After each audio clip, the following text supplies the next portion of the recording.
Hello, friends. A young man once came to Jesus and said, Teacher, I have followed all your commandments. Can I be your disciple? Can I come with you? And Jesus said this to him. In Matthew 16:24, Jesus says, Give up everything to follow me. One thing you still lack. You say that you have done everything, you have followed all my commandments, but all the commandments, but one thing you still lack. You have to sell all that you have and distribute to the poor, and you will have treasures in heaven. Hello, friends. Welcome to a new episode of The Mind Maverick by Rosalind Bosco. Sometimes the Bible really terrifies us.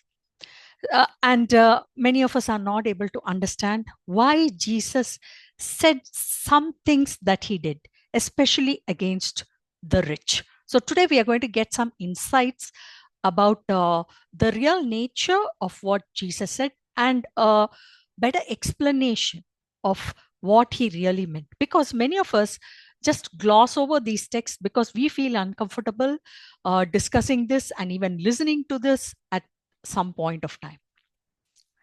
The second uh, text, which is taken from the Bible, the phrase, it is easier for a camel to pass through the eye of a needle.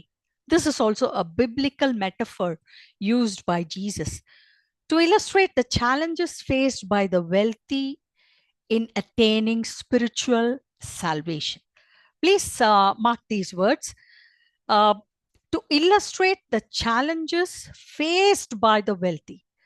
So, what Jesus wants to emphasize here is that the wealthy face more challenges. The poor might face challenges here in this earthly world, but the wealthy might face more challenges in attaining spiritual salvation. So, there is a difference between the two, my friends. The poor might have a lot of challenges here, but the wealthy have much more challenges in order to attain spiritual salvation. James 5:1. This is quoted in the Bible. Now listen, you rich people, weep and wail because of the misery coming to you. One who oppresses the poor, this is in the Proverbs, one who oppresses the poor to increase his wealth, and one who gives gifts to the rich, both come to poverty. Now, how strong is this, my friends? One who oppresses the poor to increase his wealth. Now, uh, if we just examine ourselves, can we really say that we don't oppress the poor to increase our wealth?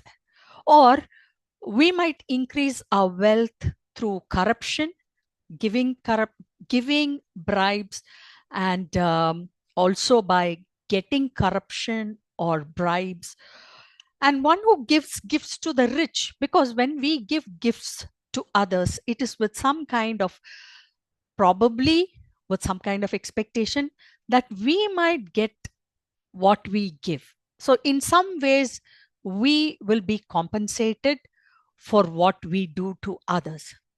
And these are very important places where Jesus speaks against the rich, especially in the New Testament. And but in the Old Testament, we see that Joseph has been blessed so much because only because he was faithful to the ways of God in the Old Testament. But in the New Testament, there is Jesus makes it very clear when he puts forward, especially when he says it is easier for the camel to pass through the eye of the needle.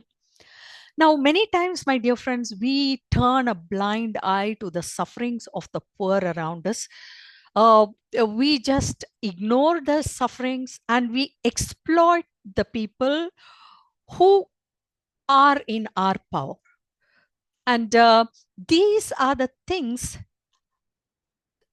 that Jesus definitely says will uh, prevent us from reaching the gates of heaven. Because when Jesus said, love your neighbor as yourself, he literally meant it.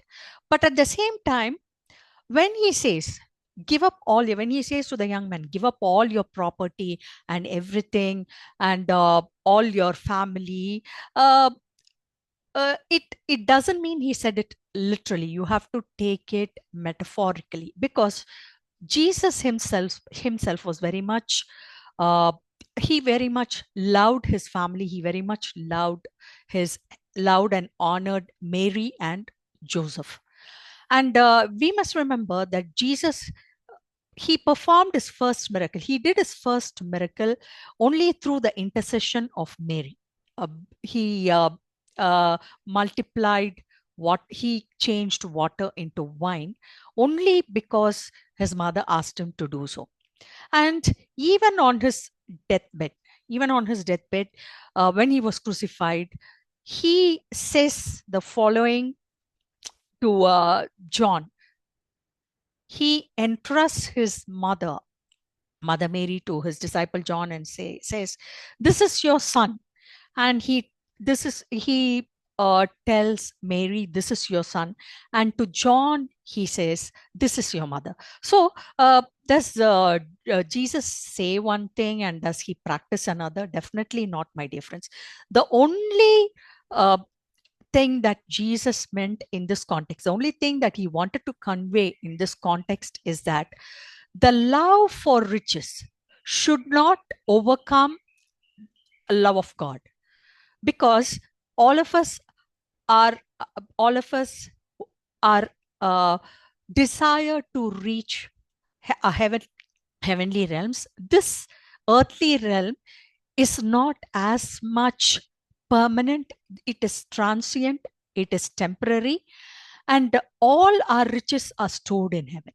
So when we focus, when we exploit, when we indulge in corruption, when we bribe, and when we take advantage of others in order to increase our own wealth, and when we are unscrupulous while we try to increase our treasures on earth, then it is then that Jesus says it is easier for a camel to pass through the eye of a needle than for a rich man to enter heaven. So it is very difficult for us. That is the main challenge for people who turn a blind eye towards the sufferings of others. So the best we can do in this earthly realm and the challenges of the rich is that try to be as compassionate to especially the poor people around us, take care of their needs, be concerned about their suffering, and and the blessings that you get from these people will surely give you a ticket to enter eternity. I hope you found my talk today interesting, my dear friends. And please read my books, God Has a Backs, The Brimstone Fallacy, Highlights of A Course in Miracles, and Co-Create with Your Universe. And subscribe to me on YouTube. This is Rosalind Bosco, the Mind Maverick, signing off. If you have any questions regarding the above, please post your comments in the comments section. Thank you.